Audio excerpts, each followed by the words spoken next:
ஓம் முருகா, எல்லா புகழும் முருகருக்கே.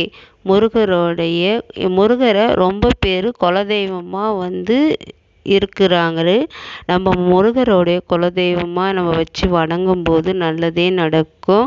அதே போல் எனக்கு நான் எல்லா விரதமும் எடுக்கிறேன்.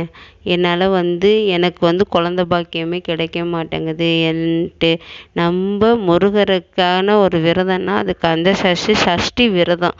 சஷ்டி விரதம் இருக்கிறது 9 மாதத்தில் வர அந்த சஷ்டி விரதத்தை கடைப்பிடிக்கணும். கிருத்திகை மாதத்தில் வர அந்த கிருத்திகை அன்னைக்கு கோவிலுக்கு போய் நம்மளால் முடிஞ்ச உப்பு வாங்கி கொடுத்தா நல்லது. ஏன்னா கிருத்திகை அன்னைக்கு உப்பால் நம்ம உப்பு வாங்கி கொடுத்தோன்னா நல்லது.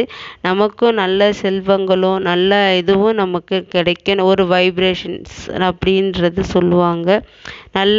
நல்ல சிந்தனைகள் வரும். அதனால தான் கிருத்திகை அன்னைக்கு நம்ம உப்பு வாங்கி கொடுக்கறது அவ்வளவும் நல்லது.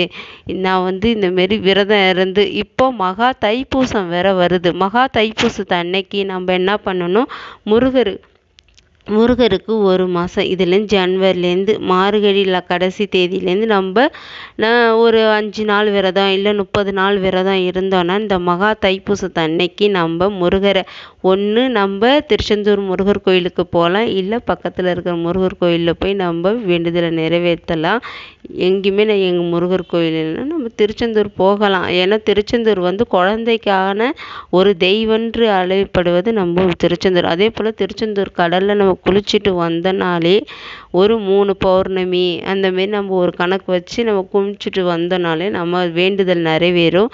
முருகர் எல்லாமே நமக்கு நிறைவேற்றி கொடுப்பாங்க. நம்ம முருகரை நம்பி வந்துட்டோன்னா அது எப்பயுமே முருகர் நமக்கு ஒரு குழந்தையா இருந்து நமக்கு எல்லாமே பாதுகாப்பாக இருப்பார்.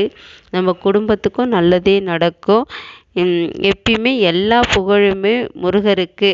முருகர் யார்? சிவனோட மறுரூபம்னு சொல்லுவாங்க. ஏன்னா சிவனால் படைக்கப்பட்டவர் தான் நம்ம முருகர். சிவன்கிட்ட எவ்வளோ சக்திகள் இருக்கோ அதே மாதிரி முருகர்கிட்டையும் சக்தி இருக்குது. அவர் இரு சக்தியால் உருவாக்கப்பட்டவர் தான் நம்ம முருகர்.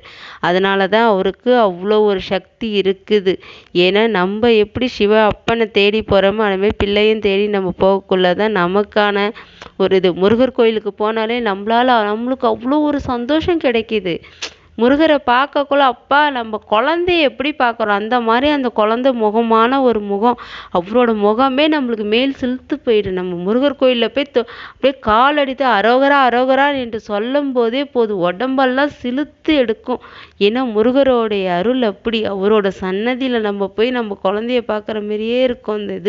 அவருடைய முகத்தை நம்மளோட வேண்டுதல் நம்ம எந்த குறையோடு போகிறோமோ அந்த குறையே அந்த இடத்துல இருக்கார். அவர் முகத்தை நம்ம தரிசிக்கக்குள்ள நம்மளுக்கு எந்த மனசில் நம்ம ஒரு குறையே இருக்க நம்ம புது ஆளாக ஆகிடுவோம். அந்த நேரத்தில் அவரை சிலுத்து பார்க்கக்குள்ள மை சிலுத்து நம்ம பார்க்கக்குள்ளே அவ்வளோ ஒரு இதுவாகிடும் முருகரோடைய எப்பயுமே நம்ம முருகரை நம்ம கும்பிட்றது அவ்வளவும் நல்லது. எனக்கு குலதெய்வம் தெரியலை, என்னால் ஏன் குலதெய்வம் தெரியலன்னு நம்ம நினச்சிக்கணும். ஒன்று சிவனை நோக்கி போனால் குலதெய்வம் தெரியும். அதே போல் நம்ம முருகரை குலதெய்வம் கும்பிட்றவங்களும் இருக்கிறாங்க. அவருக்கு விரதம் இருந்து நம்ம கும்பிட்டாலே போதும். நம்ம குலதெய்வம் தெரியலன்னு நம்ம நினச்சி பார்க்கவே தேவையில்லை. அவருங்கிறவங்க 2 பேருமே கும்பிட்டாலே போதும். எல்லா புகழும் முருகருக்கு.